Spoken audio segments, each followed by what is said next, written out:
I will share the screen with you. So let me know if you can see the presentation.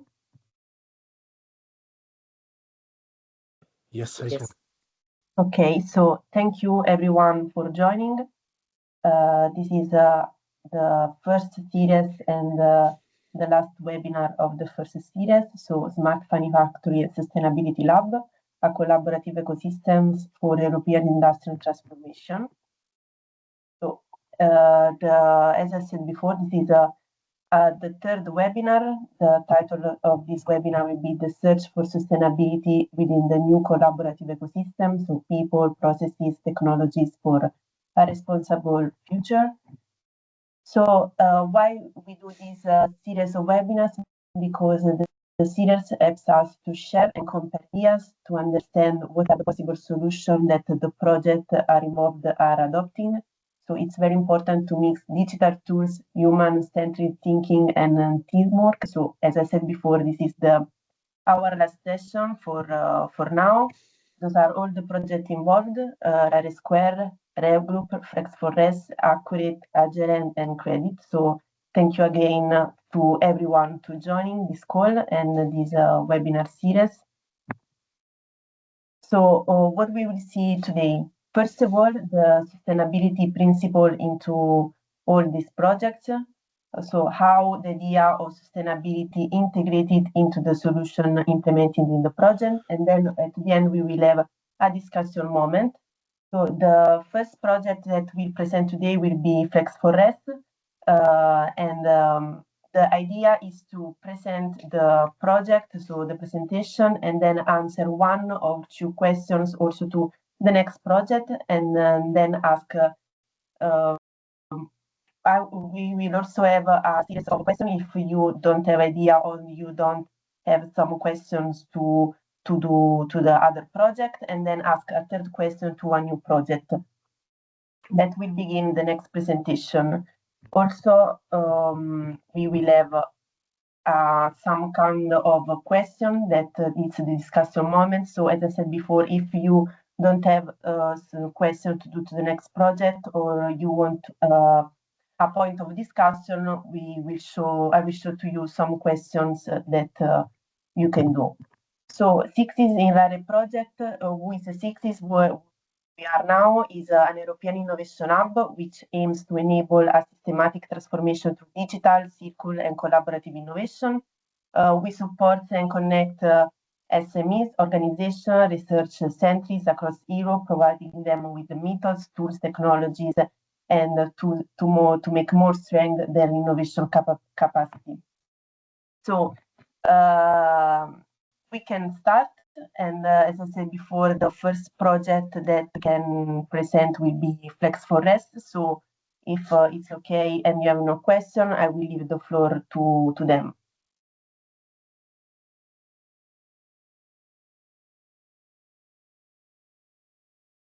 I will stop also the presenting part so you can share your screen.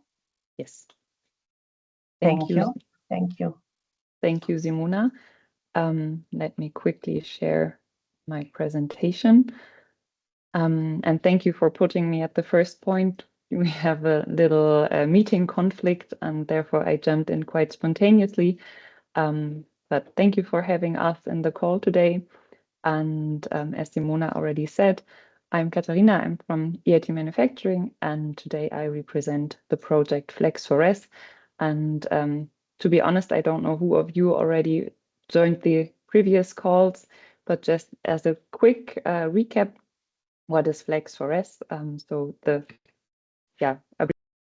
abbreviation stands for Data Spaces for Flexible Production Lines and Supply Chains for Resilient Manufacturing. And in the project, which is ending end of this year, so we do have 4 weeks left, we addressed the challenge of improving adaptability of factories and a supply chain so that the manufacturing companies can emit external and also internal disruptions. And how did we do this? We enabled the rapid reconfiguration of production networks. And by doing so, we foster smart collaboration, faster adoption, and stronger resilience. And in the last 3 years, we created an open platform for the secure and also sovereign cross-company data exchange across the whole supply chain, plus 2 toolboxes, one for the resilience assessment and the other one for reconfiguration planning. And all of this data sharing was made possible through industrial data spaces where we shared the digital twin models of the different production facilities on the 3 different levels. So we do have the macro level where we look at the whole supply chain, meso level, and the micro level where we look at the machine only.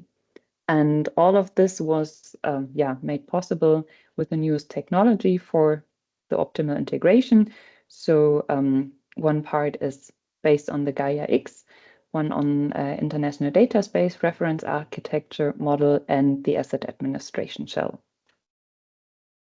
And jumping into the topic of today's call, in FlexORS, the question is, what does sustainability mean for us?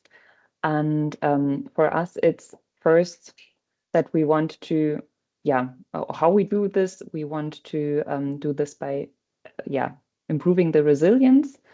But the question is, what is resilience? I think everyone defines it a bit different. And for us, we said that resilience is a manufacturing system, ability to withstand disruptions and recover from them very quickly. And why is this sustainable? First, we reduce downtime because manufacturers can handle the disruptions easily and quickly. This again also allows them to efficiently do the resource management because the systems can also switch to alternative materials, for example, which are more sustainable, or adapt to new suppliers, which are maybe a bit more, economical or whatever. And then combining all of this, we enhance the long-term economic stability of the manufacturers as they can lower their financial risk. And the second part of our sustainability is the flexibility. And here we had the same issue. There are tons of definitions of flexibility available. But for us, we defined it as a plant's ability to adapt production processes or also volumes without major retooling or waste. And how did we do this? We enable the efficient use of materials, as a flexible system can adjust to new material inputs and also integrate new or more sustainable materials quite easily. With all of this, we can also extend the product and equipment lifecycle because the flexibility allows us to, for example, create a modular design that minimizes the obsolescence. And last but not least, we also support circular economy models as the flexible production allows the manufacturers to incorporate, for example, remanufacturing, refurbishing, or also recycling of products and material. So those are the principles for us in the project when it comes to sustainability. And for today's discussion, we chose the question, in what ways can digital tools, for example, AI, digital twins, and data spaces accelerate the transition to sustainable manufacturing rather than simply optimize the existing processes? And for us, there are 2 aspects. One is the digital twin, and the other one is the data space, where we share the digital twin along the supply chain. And digital twins, I mean, most of you should know what they are. And we think that this is a whole system simulation for sustainable transformation, as they can model, for example, plant layouts, energy flows, material cycles, emission and waste streams. And this allows then the manufacturers to test new architectures before they invest. So they can, for example, test how it would look like if they switched from a linear to circular material flow. And if everything goes well, and if the result is what they expect, then they can invest in those in real life. Then this goes hand in hand with the previous point. This is also this makes the testing of what-if scenarios possible with digital twins that can simulate the same things I just mentioned to test the future state exploration. And the third aspect is that this also allows real-time monitoring for example, regenerative operations that can then enable feedback loops, for example, for detecting inefficiencies early stage. This also supports the continuous sustainability performance. And with the data spaces, we want to enable transparent collaborative value chains. And this is first made possible by sharing production or emission data that enables a traceability and verifiable carbon footprint and also informed procurement decisions. This also supports sustainable value chains that help companies to identify waste to resource opportunities that again can be incorporated into a more sustainable strategy. And last but not least, also they are enabling shared innovation and circular business models based on the shared data, for example, for repair or remanufacturing services. And that's already it from my side. And I need to leave quite early, so unfortunately I cannot join the larger discussion round. But are there any questions to our project and how we contribute to the sustainability in manufacturing?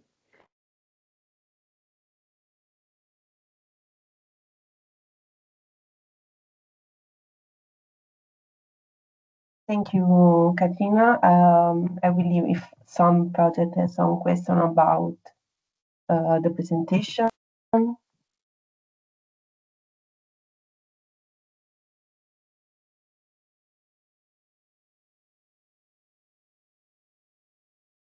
Otherwise, we can go forward to the next presentation that will be very square. Yes. Then thank you very much. And again, sorry that I cannot stay in the call.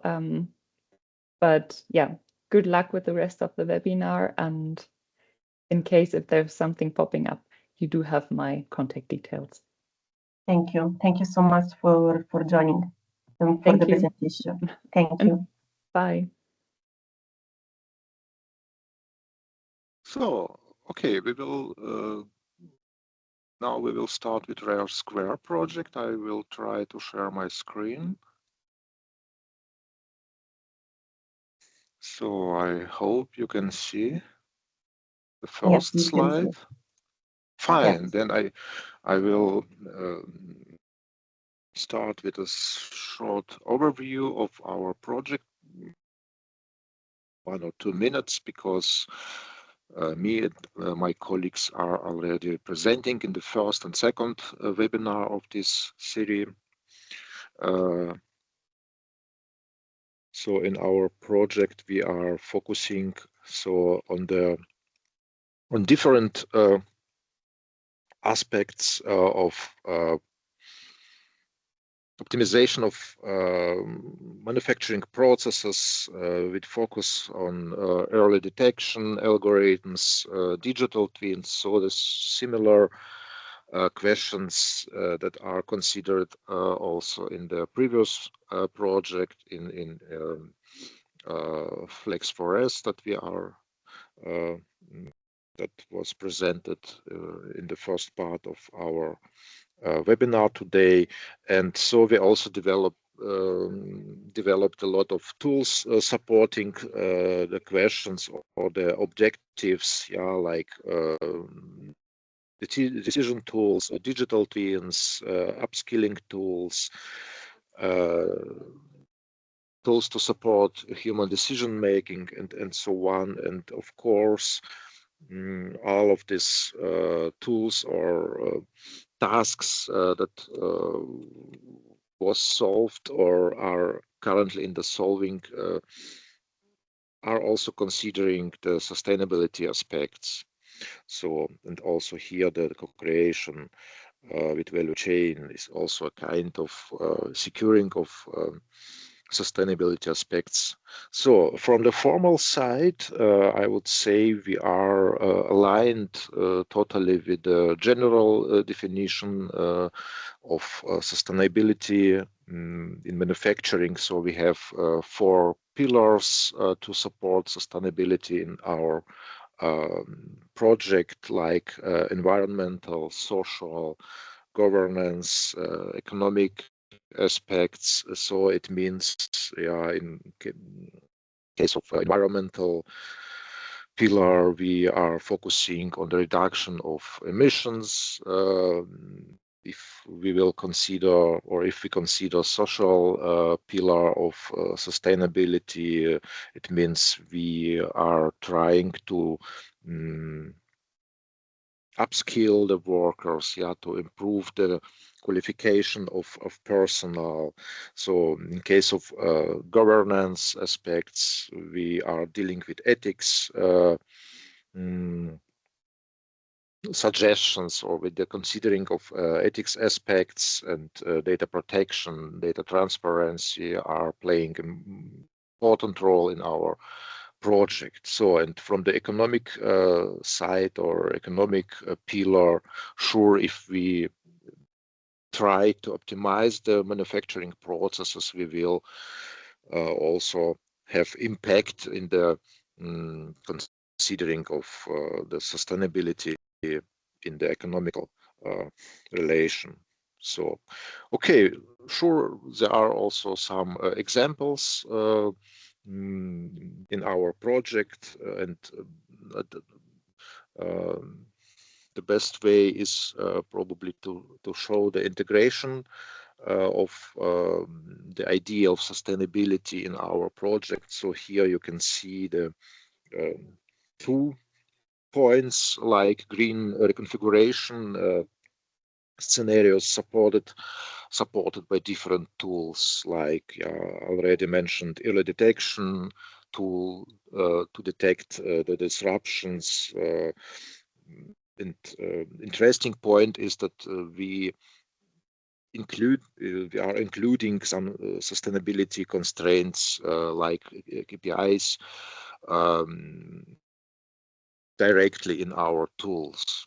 Yeah, so I can see it is a good way, or a good opportunity to consider or to support the sustainability aspects in a direct way. Okay, rapid rerouting, rescheduling. Okay, we can deal with such solutions to support the sustainability. Digital twins also, like presented in a previous project. Energy balance and environmental constraints, yeah, we are still considering in our project. So, and then also our holistic approach, our holistic methodology is supporting the sustainability in our project. Yeah, here some examples, like worker profiler for skill gap detection of personnel, and at the next as a next step, we can try to reskill the personnel in the really quick or speedy way. So also used mixed reality training and so on, and also decision support systems developed under considering of the aspects of human-centered design. It is also supporting sustainability in the project. Now I will show you some examples of the sustainability KPIs, like time to activate the configuration or time to reprogram the production.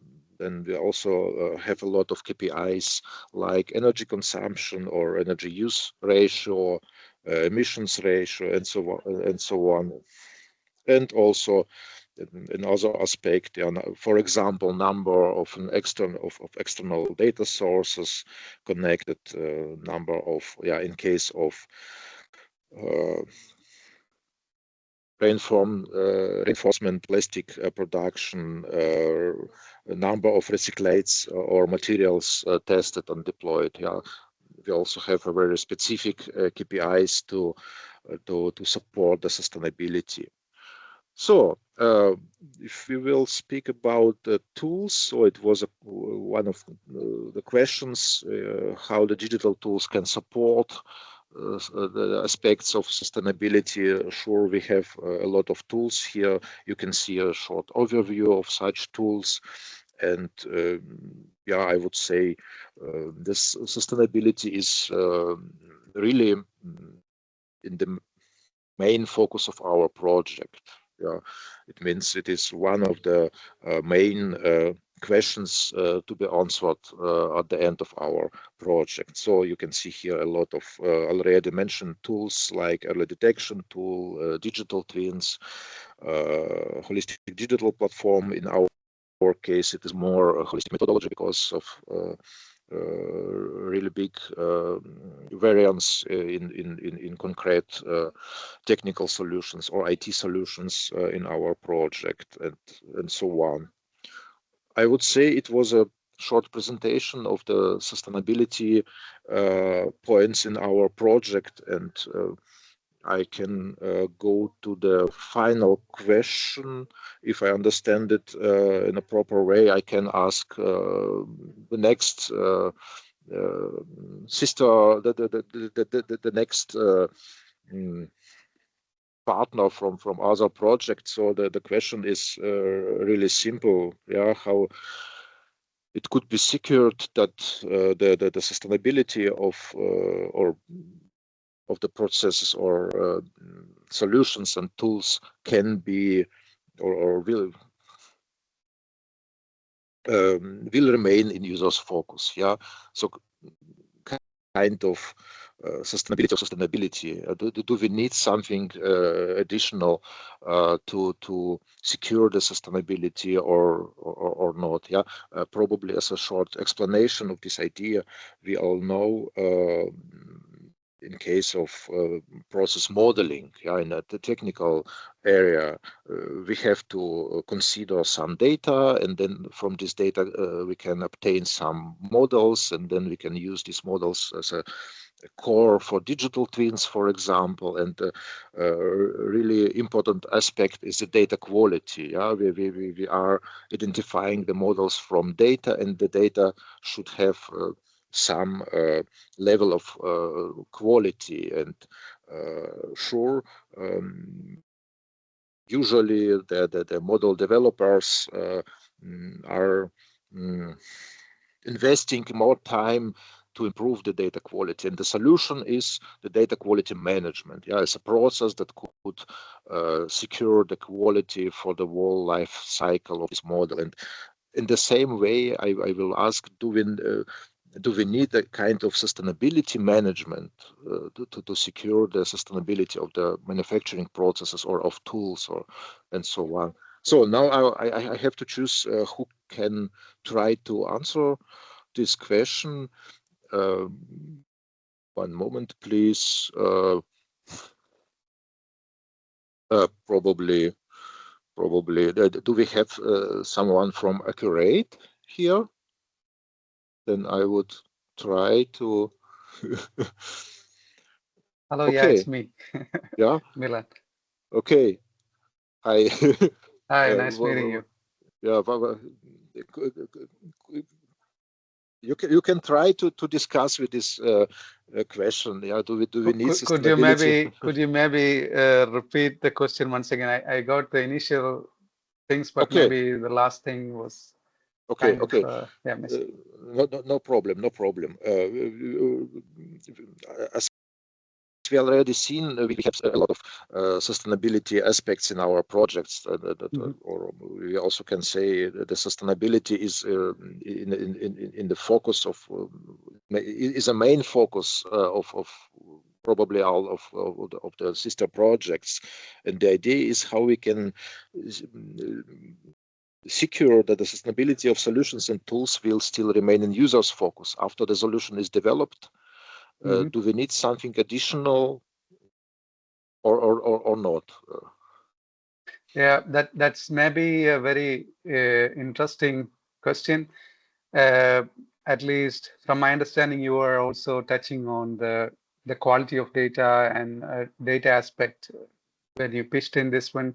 I think it makes sense to actually build tools that could help a user to maintain the quality of data with related to sustainability, because whenever we are talking to our partners, our industrial partners, none of them have, as of now, mature tools developed in this regard. So when we are developing some tools in this regard, will also make sense to, as you mentioned, maintain sustainability of sustainability at some point of time. Because otherwise, in the future, we'll have silos of data coming from different disciplines, and also to integrate them efficiently will be really difficult from my point of view. Thank you. I currently, fine. Yeah, I also think that it's also the really important point in my eyes. Currently, I see we have some partners from our some use case partners from Rare Square, and probably they also can try to join to the discussion, also probably with other topics, or we will have time for that after the presentation of all the projects.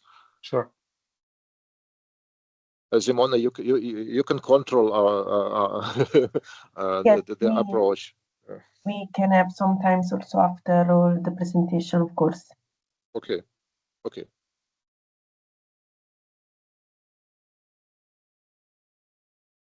So we can move forward to, so if it's everything, Alexander, thank you so much for your presentation. Thank you for your question. We can move forward to the next presentation. In this case, will be Accurate. So I will leave the floor to you. Thank you.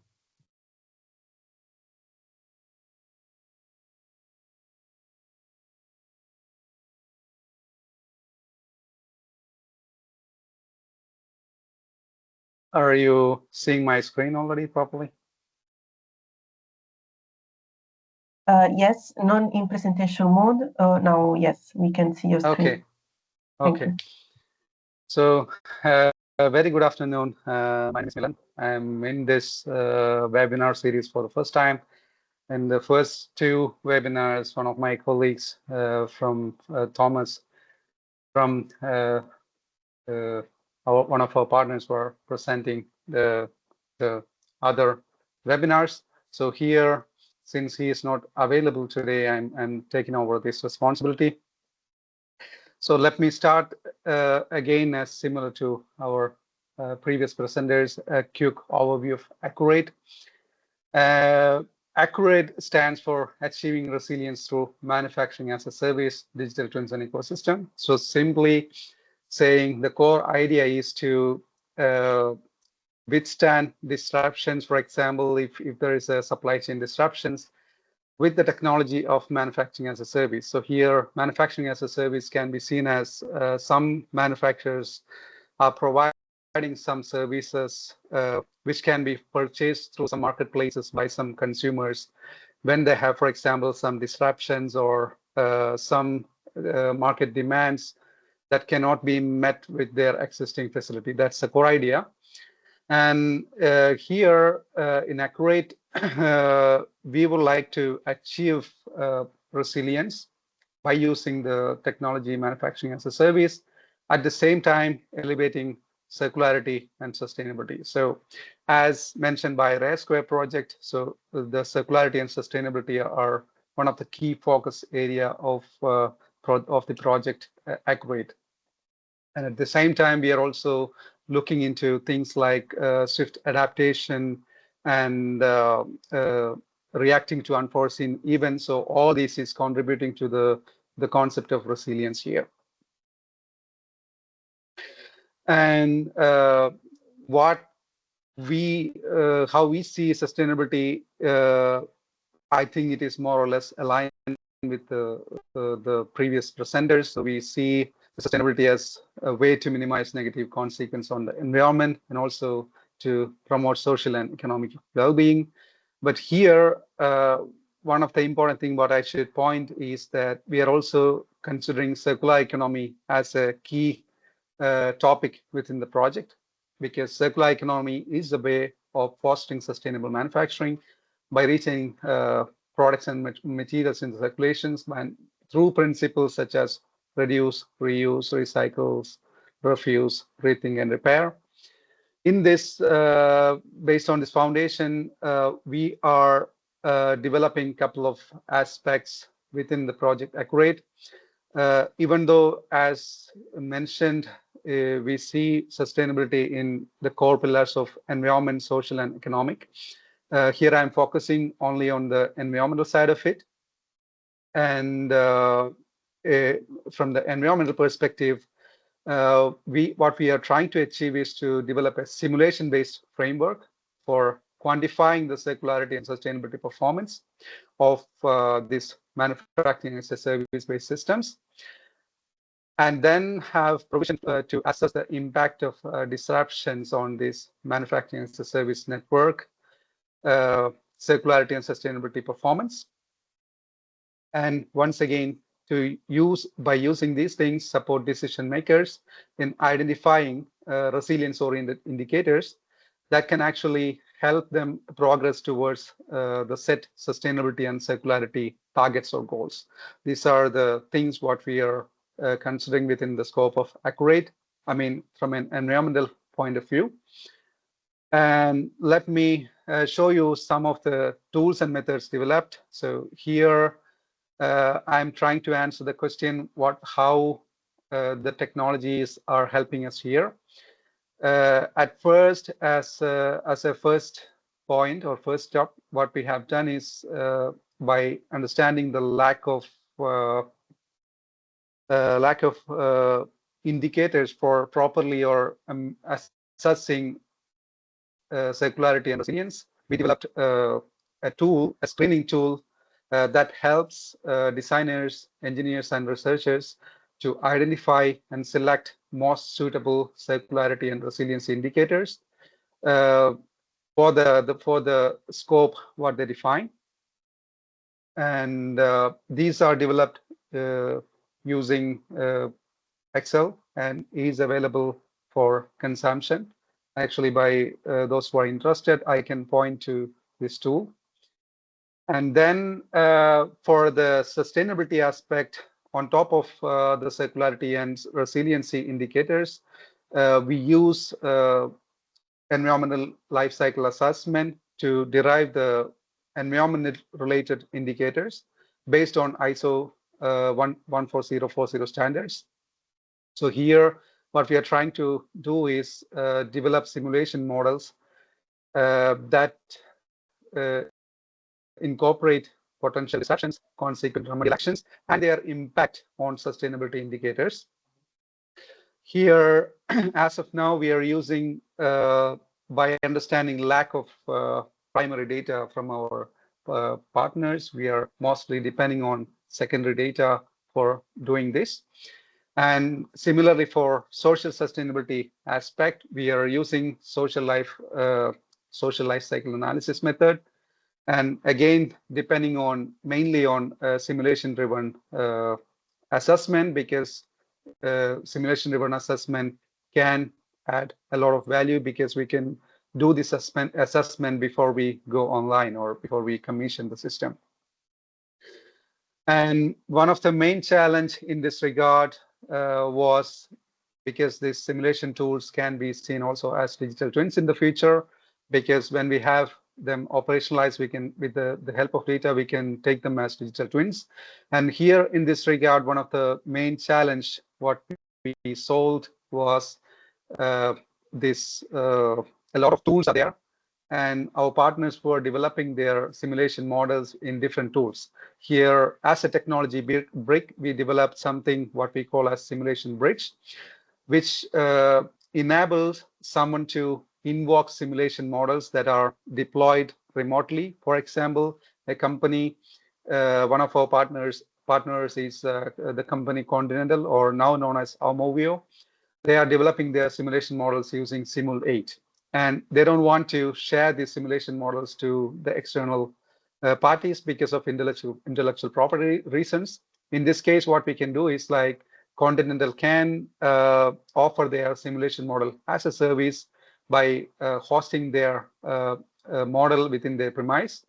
And as a consumer, someone can access this tool, access this model remotely using this technology brick.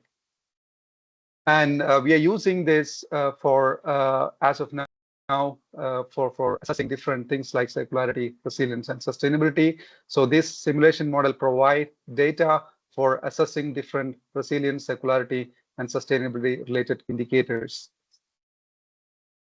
And this one shows how this data space aspect comes into play here, because as I mentioned, when we talk about simulation models and proprietary and intellectual property related aspect, one of the key things what our partners would like to have is sovereignty of their data. So here what we are proposing is that when we have such simulation models, the simulation models can provide required data and publish this onto data spaces. And this data can be used by different algorithms that calculate different indicators out of the data spaces. And this data space here acts as kind of like a shell between the actual user, consumer, and the providers, so that data sovereignty can be maintained in such a digital twin-based decision support systems. So the middle one shows kind of like an so all of this block kind of like an architectural approach what we are using within Accurate. So the services are published on a marketplace based on this data space enabled marketplace. The consumers comes here, and the call or request of the consumers is going to a backend, which is once again going back to the actual deployed services and giving back the required data back to the user in this regard. And this is all my presentation. Thank you for listening to me and also for the opportunity here from Accurate Accurate side. I thank you all. Thank you to your presentation. If you have some question to leave to the next project, every kind of question. Or yeah, I have a question which related to the actual implementation aspect, but this is some more or less related to the previous question asked by a colleague from Fraunhofer. The challenge what we are addressing right now is the lack of data with related to sustainability and circularity.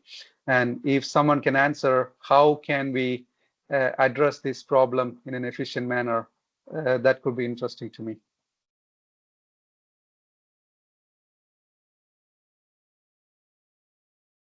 I don't know who can answer it efficiently.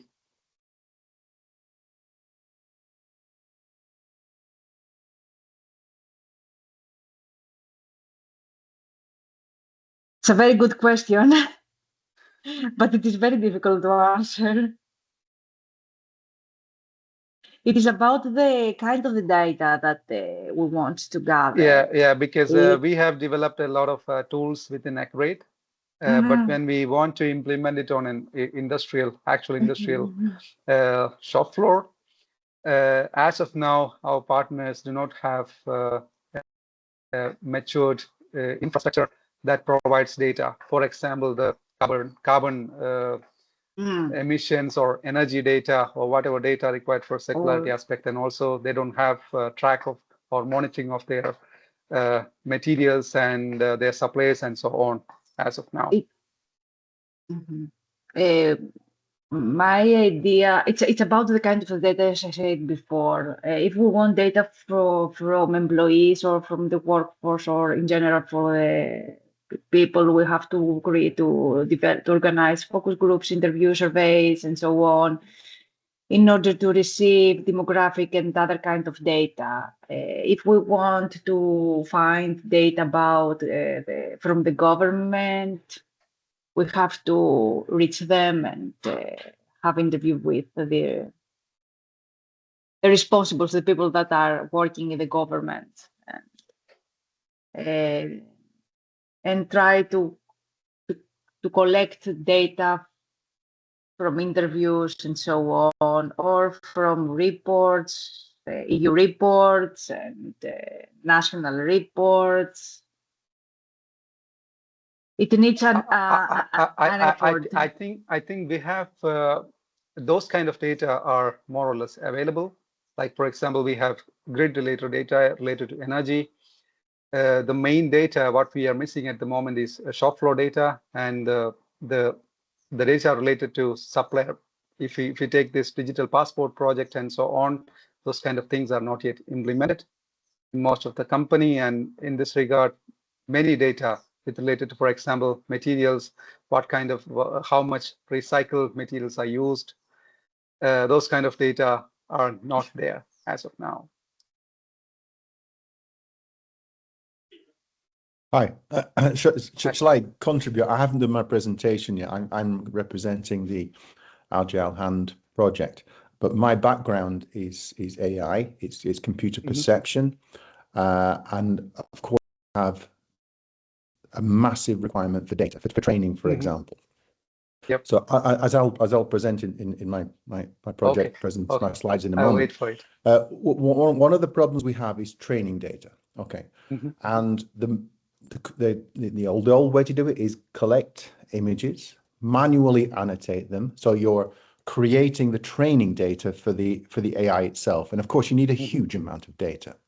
And this is a bottleneck. You know, gathering data, annotating data, and then feeding it into the machine learning algorithms is inhibiting the wider application of these technologies. So what my group is doing, especially in the project, is using sort of single shot learning. So maybe you have a model or you have a transfer learning technique. So you already have one production method. Maybe we're processing fruit or raspberries or something like this. And how can we apply that to another domain? So it's this transfer of data from one domain to another and making sure that this data is still relevant. Or also maybe using 3D models of a car component or something like this, and using this model to visually map it to what you're seeing. So you're going from a CAD model, then you go into the real world, which isn't not exactly the same, but it's very similar. So you apply these single shot methods to transfer the knowledge, the AI teaching methods to another domain, very quickly.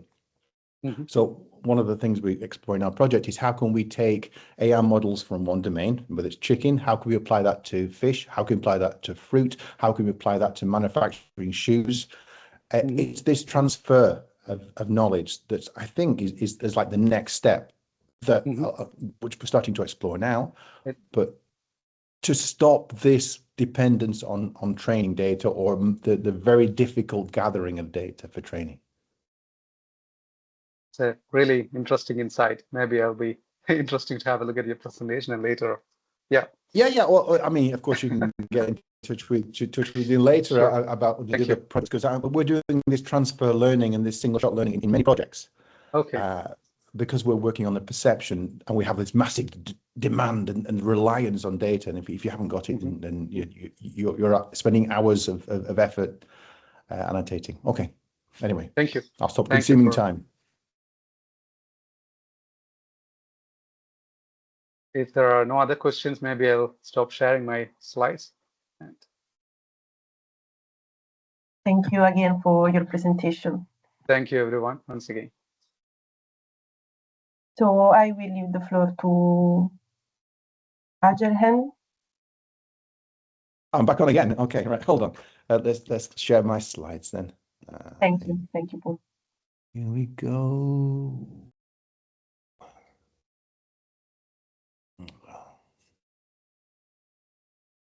This one, probably this one. Can you see my screen?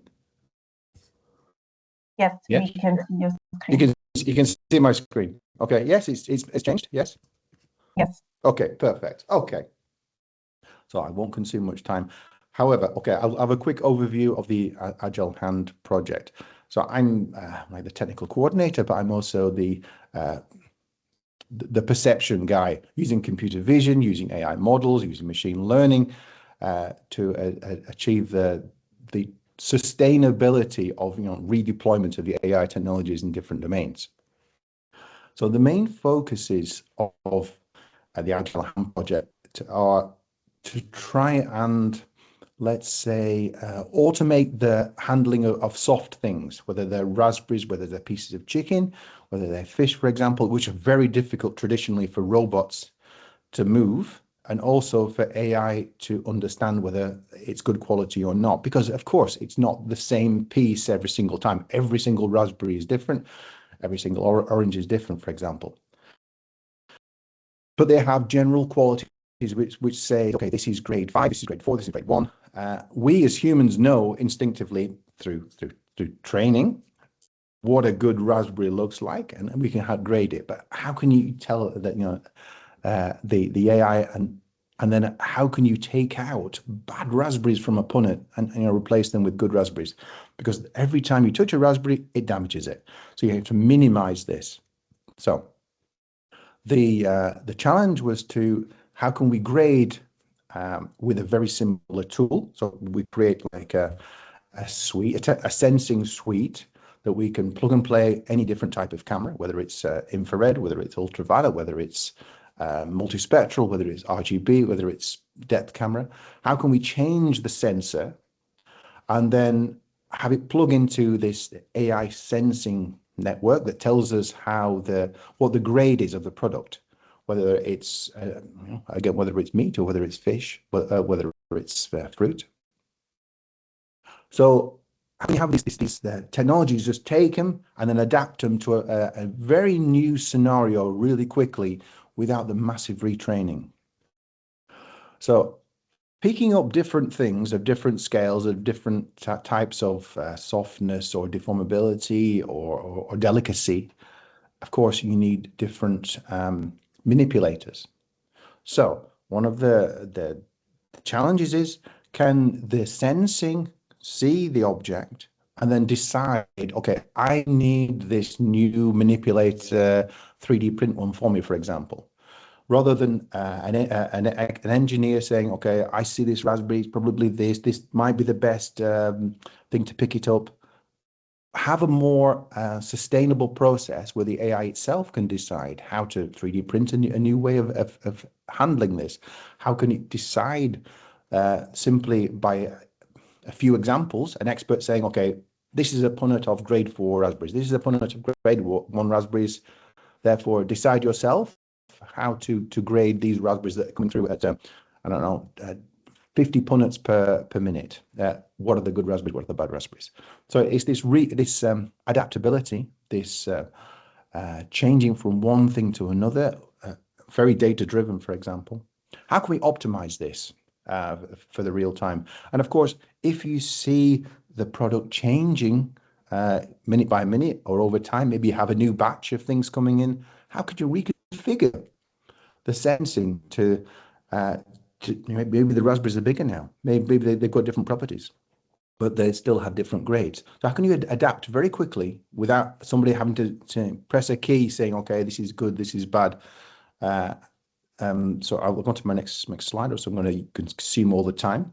So different types of sustainability. Well, in the project, I see this as, okay, if we can precisely grade, precisely handle these very delicate objects, we can reduce waste.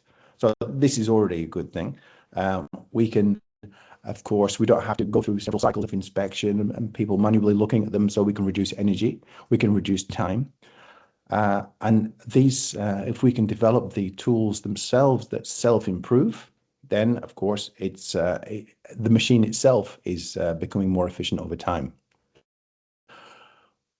In every case, we've had to think, okay, we can't, the task is not replacing people on these, say, raspberry packing, production, inspection lines. It's putting the technologies in there that can make their jobs easier or take away the boring jobs and give them the slightly more interesting, challenging jobs to the people and to the technology. So how can we create a smooth production line? And intelligently replace different parts of the process, not to replace human workers, but to work with them, to take away some of the eye strain, for example, of looking for minute differences in the products themselves. And of course, we have traceability. So I'm not saying that every single raspberry we can trace from the raspberry vine all the way through to the shop shelves, but we have traceability of say batches and say the punnets, and we can say exactly how each one of those was handled, how many times it was handled, how long it's been in the fridge. So we have this integrated into the project. We have this traceability, which is supported by machine learning and computer vision, because it sees how these individual pieces of fruit or meat have been handled, and it records this for future. So we can then say, for example, if some fruit has lasted on the shelves less time than we expected, has it maybe been handled too roughly? So we can trace back again then through all the way it's been handled through the factory and identify individual problems. So we can also, with this traceability and this tracking, identify problems. And of course, as I said before, the redeployability of the AI, we've made it in a way that it's easy to look at really quickly to a different domain. So reduce the waste by having also smarter sensing that say, okay, we think that this orange will last 21 days on the shelf, because we do a thorough analysis with the AI, looking at the quality, looking at knowing how it's been handled. Therefore, you can have more precise estimate of shelf life, and therefore improve the quality for the consumers as well, because the data is much more accurate. And of course, what's really important is don't handle soft things too often, because you damage them. So if you can minimize and make it more efficient the way you handle things, then of course you can not damage them, and you can have a longer shelf life as well. Next page. There we go. Okay, so we have this. Okay, I chose one of the questions that was on the list, and I think that the way that the digital tools can accelerate this transition to sustainability is through closed loop monitoring and handling.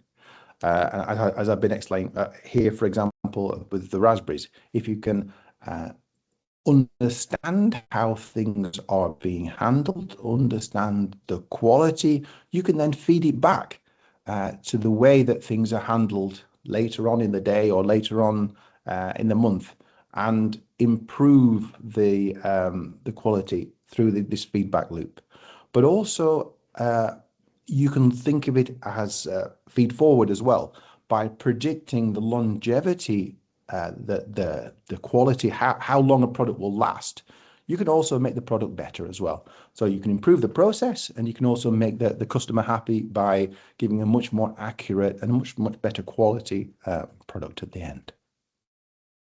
And that's the end of my presentation. I'm sorry if I've diverted from your main track, because I seem to be a bit more technical than the other presentations. Anybody have any questions? Thank you, Paul. Okay, it's a pleasure.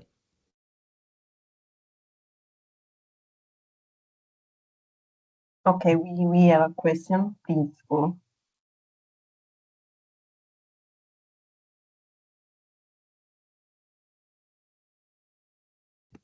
I can ask my question if we have time.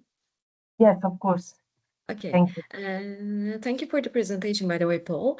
I'm wondering that you showed different kinds of products, and I'm wondering that how could you integrate the influence or the effect of your external stakeholders into your models, because there are different products. I'm sure that there are different suppliers, and it means that you have different parameters to consider while creating your models. How did you achieve this?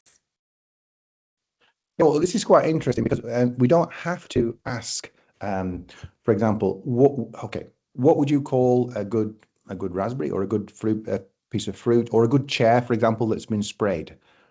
All we require is give us an example. So can you give us maybe 50 chairs which have been sprayed, painted really well? Can you provide us with punnets of different grades? And the system will automatically understand what are the best metrics, what are the things that make this better quality than that one. So you don't have to create a list of, okay, the fruit that must be this color of red, it must have little parts of it this size, it must be this size itself, that the chair must be sprayed in an even way. You don't have to define these human characteristics that identify quality. They say that the black box will quantify for you just by being given examples. So this is the way that we have the redeployability. It's simply give me some examples of different grades, and it will understand, the AI system will understand the metrics that make these qualities in a way that it can understand. Okay, it may not be as machine as interpretable or transparent, but of course there are new tools being developed now which can then convert these black box decisions into human understandable decisions. This understandable and explainable AI, which is of course is the next stage where we're pushing towards now to say why it made this decision about the chair being good or the chair being bad, for example. We have another hand up. I hope that's answered your question. But you can always contact me later anyway if you have any questions about the project or the whole work that we're doing anyway. Thank you. Pleasure. Hi, you got a question? Have other two questions? Yeah, I have a question. Sorry, Milan. Sorry for going. Maybe you will go first. No, you already mentioned that you have to leave early, so please go on. It's not me. It was different, Domenico. Okay. I only have a question because Paul, it was really interesting for me because I saw your project, and right now we cooperate with some people in the food industry. So my question is, because I saw that this AI gripper can take the different parts of the raspberries. Do you think that it can be also used in the, I don't know, in the different parts of the chicken, that on the line it will go like, for example, the wing, the leg of the chicken, and the gripper will know that I must pack the wing here, the leg here? Absolutely. This is actually quite interesting. One of the use cases we have, which is super challenging, is how can you take chicken fillets and put 4 of them in a box and then fold them neatly so the visual presentation looks really nice for the customer. Now, this is super difficult for a robot to do.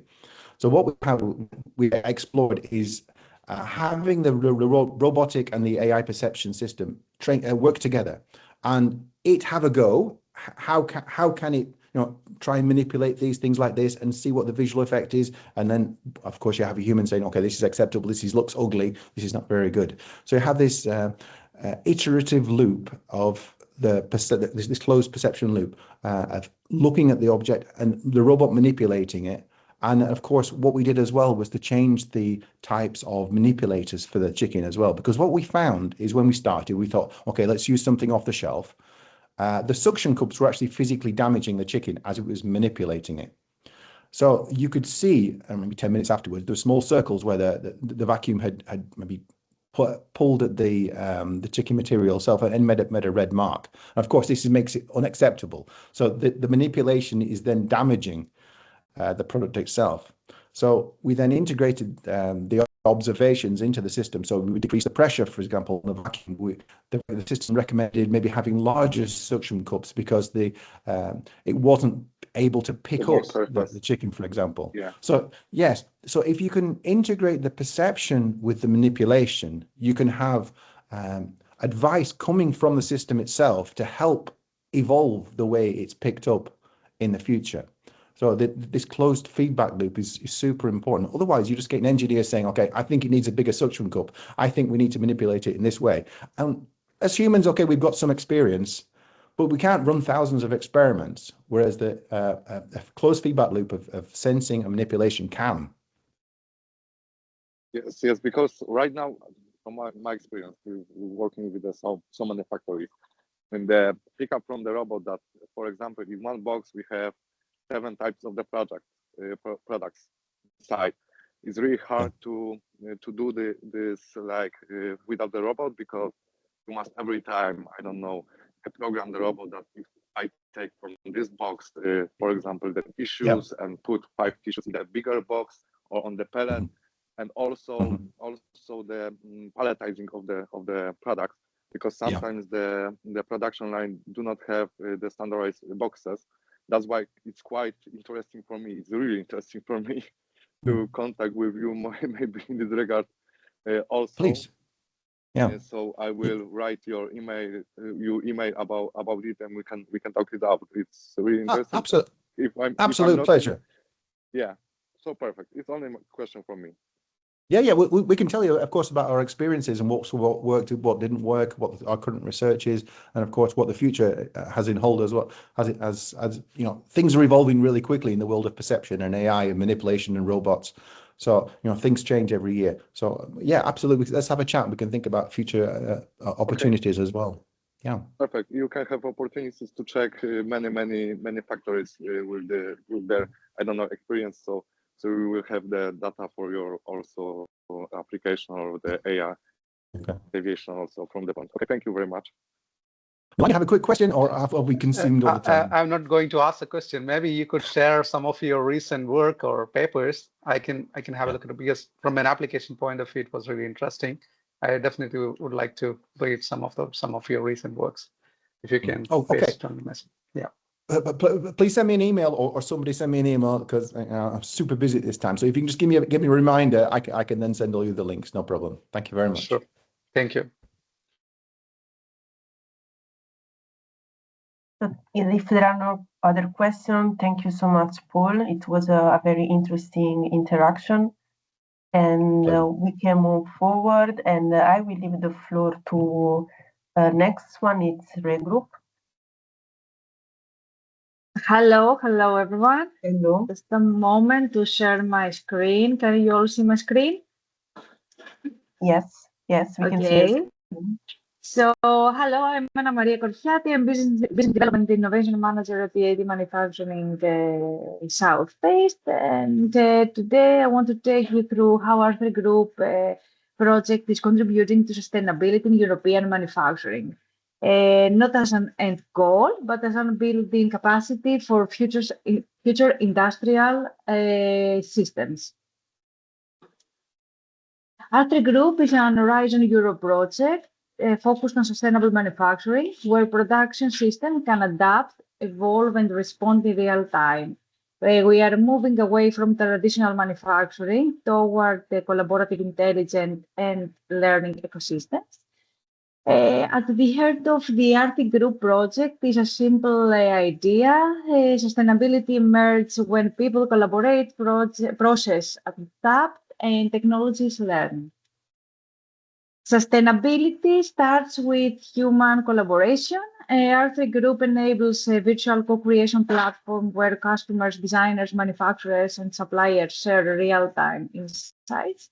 These systems foster reduced redesigned loops, clear communication, shared knowledge via lessons learned databases.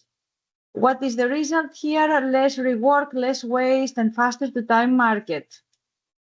R3 Group enables the shift from reactive to proactive manufacturing, using supply chain simulation and market awareness tools and analytics. Manufacturers can predict disruptions before they occur.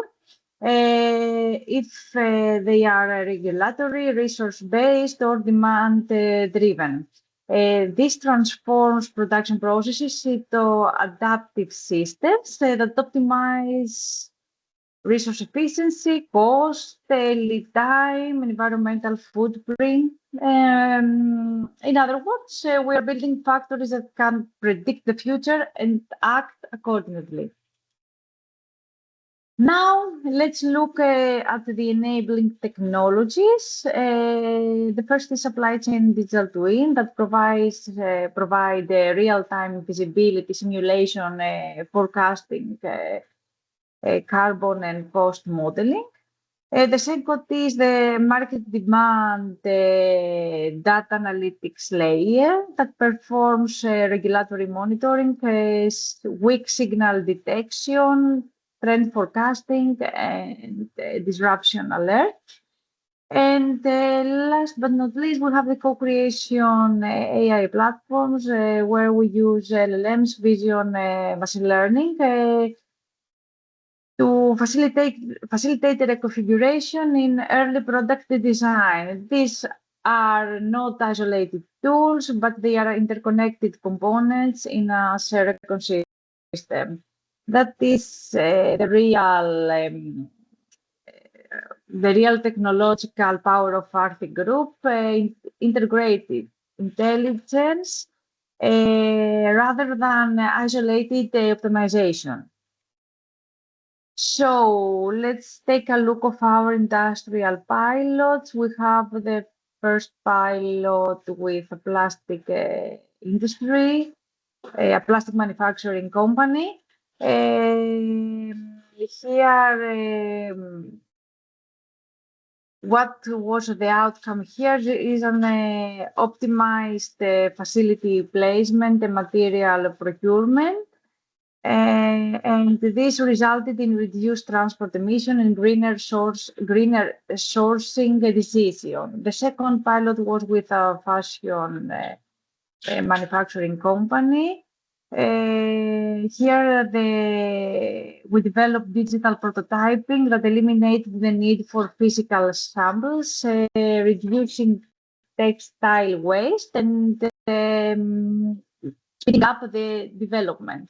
The third pilot was performed with a home appliance manufacturing company. Here, the predictive procurement and price forecasting reduced cost waste and improved supply resilience in appliance manufacturing. To conclude, the Arctic Group demonstrates that sustainability is not only achieved through policies, but through technology collaboration and smart process design. We enable manufacturing systems that are not just efficient but resilient, not just compliant but predictive, not just optimized but sustainable by design. The question that I have here is, digital tools accelerate the transition to sustainable manufacturing. Just a moment. How digital tools accelerate the transition to sustainable manufacturing.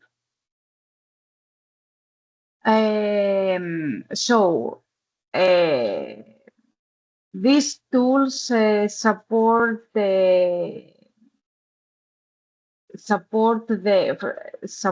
with the use of AI digital twin, we transform the decision making and we transform from reactive to predictive decision making in order to respond to the potential risks and crises.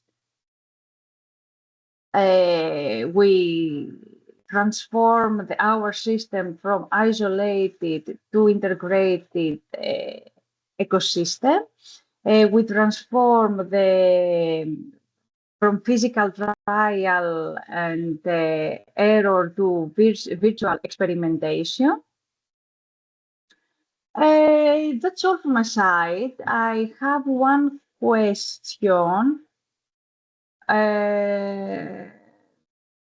about how we can engage people and foster a culture of responsibility and collaboration.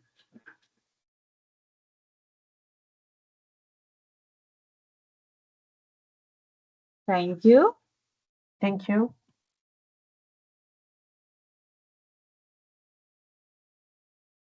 If our colleagues from Credit want to take the ball and maybe answer the question, then have their presentation, so we can have the final 5 minutes discussion.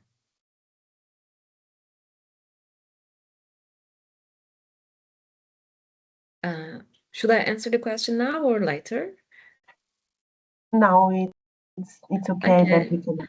Okay. In our case, we thought that we can organize meetings for our current customers, and for example, in Credit Platform, we are creating a digital platform to help them to assess their whole process and how can I say, create new models for their whole supply chain. So we try to at first we try to explain our model and try to change their mindsets. We would like to offer trainings for them, by the way, free trainings. And at the end of the day, we try to create a micro cluster, a local cluster for including our suppliers and customers as well. So we thought that this is the best way to integrate sustainability mindset to our network. Hope I can answer your question. And also, thank you.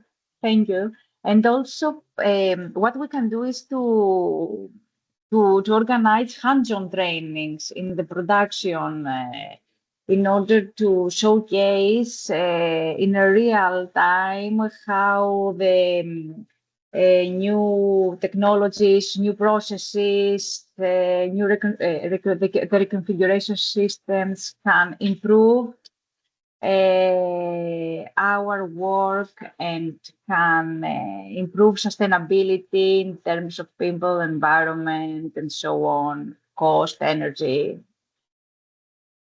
So the only way is to engage people and showcase and convince them that they have to change, they have to make the processes to make change, to learn to make change, to improve the processes, their work, and so on. Thank you. Thank you, Anna.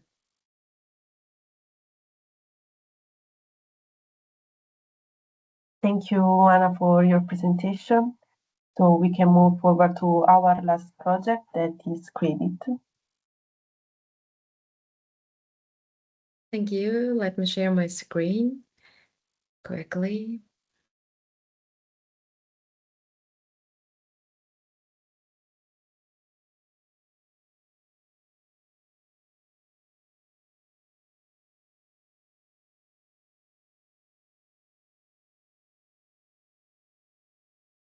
Can you see my screen?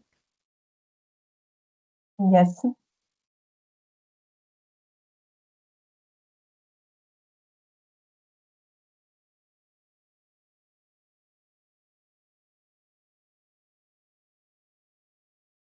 Okay.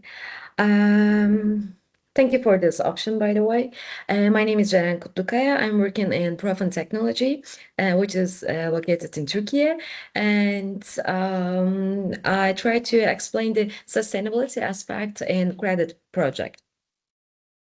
Briefly, Credit is the acronym of the project, which title is Circularity and Remanufacturing Enabling Digital Twins.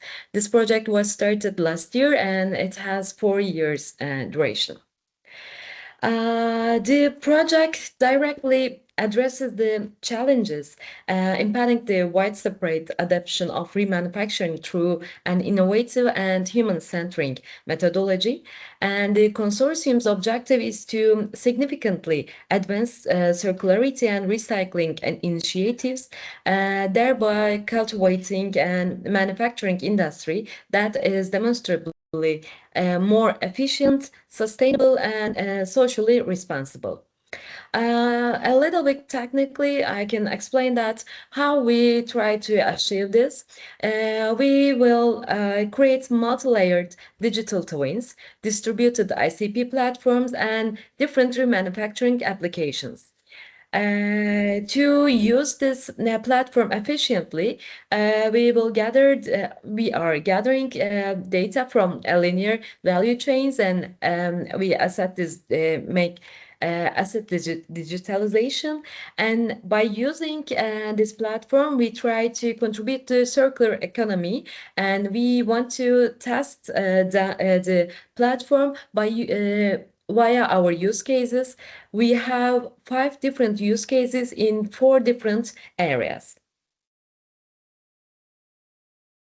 The goals of the projects, I just want to summarize the objectives of the projects. The first one is enable remanufacturing of components and products towards the full circularity. So the life cycle assessment will help us for these actions actually. And the second one is to ensure the interoperability and adaptability and feature extensibility of the developed solutions. As I mentioned, these solutions are tested in the use cases as well. And to boost the transition to a sustainable human-centered manufacturing industry is the third option of the objective of the project. And the last one is to maximize project impact and future replication of the results. I don't want to dig in the objectives, or the details of the objectives, because I want to explain the details in next slides. The sustainability principle in our project is to develop a digital twin platform that enables the circular remanufacturing of components and products, promoting the sustainable manufacturing and reducing environmental impact. This platform, the digital twin platform in Credit project, will support sustainable manufacturing practices. How we can do this? We can do this by reducing waste, lowering carbon emissions, and minimizing raw material consumptions.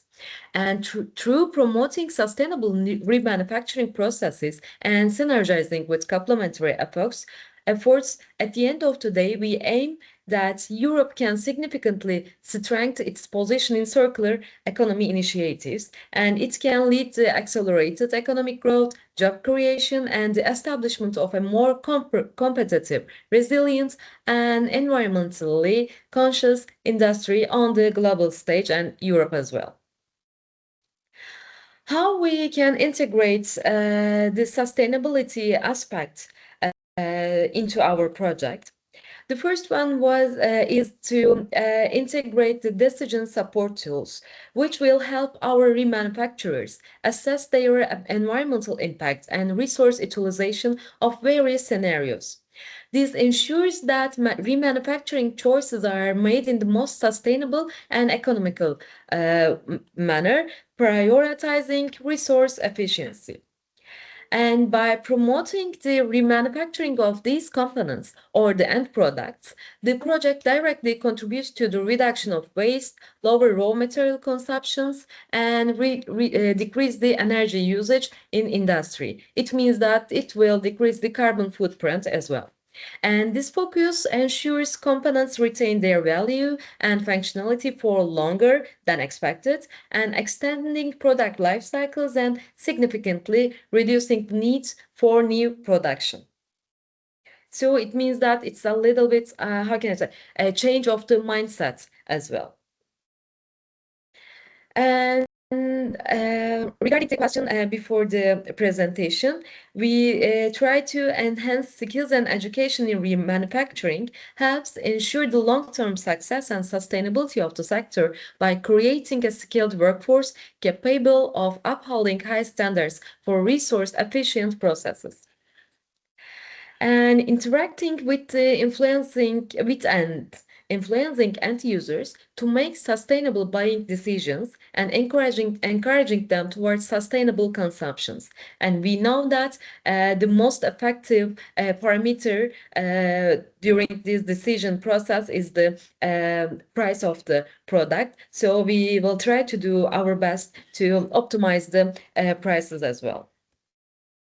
And the far-reaching impacts affects policymakers and environmental organizations, leading to a manufacturing industry that is not only efficient, but also more sustainable and socially responsible.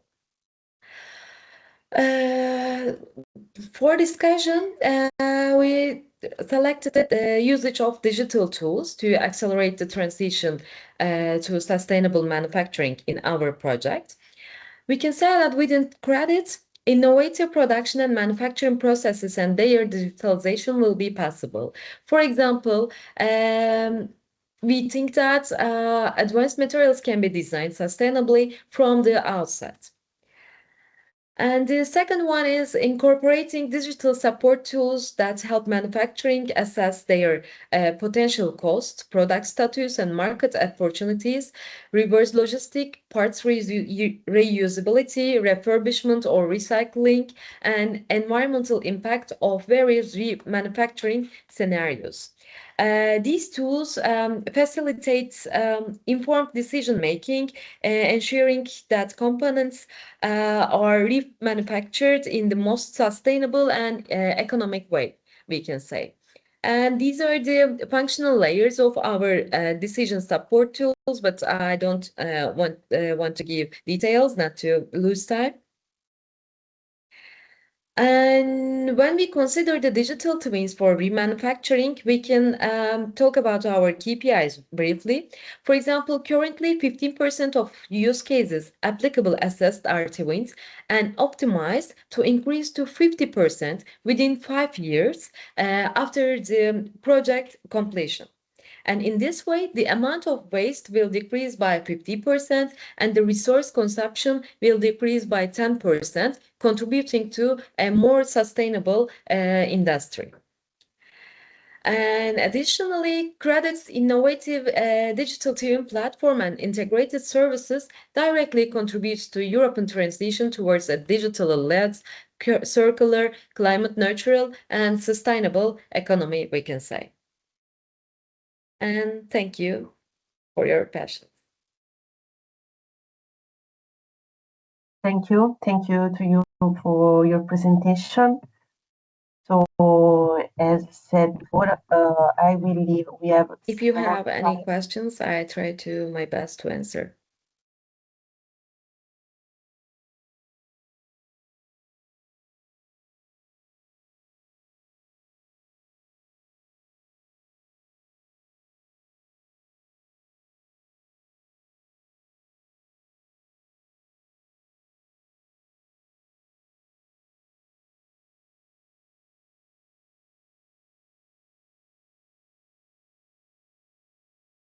So if there are no questions for the project, we can have an open discussion, 5 minutes open discussion, if there are some things that we want to discuss.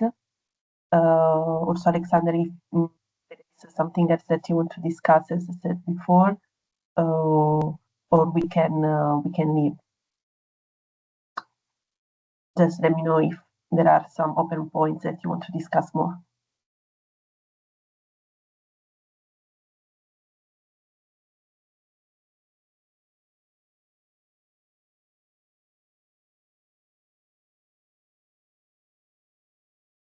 It looks like we don't have any open points here, and our use case partners are not here currently. They left our webinar.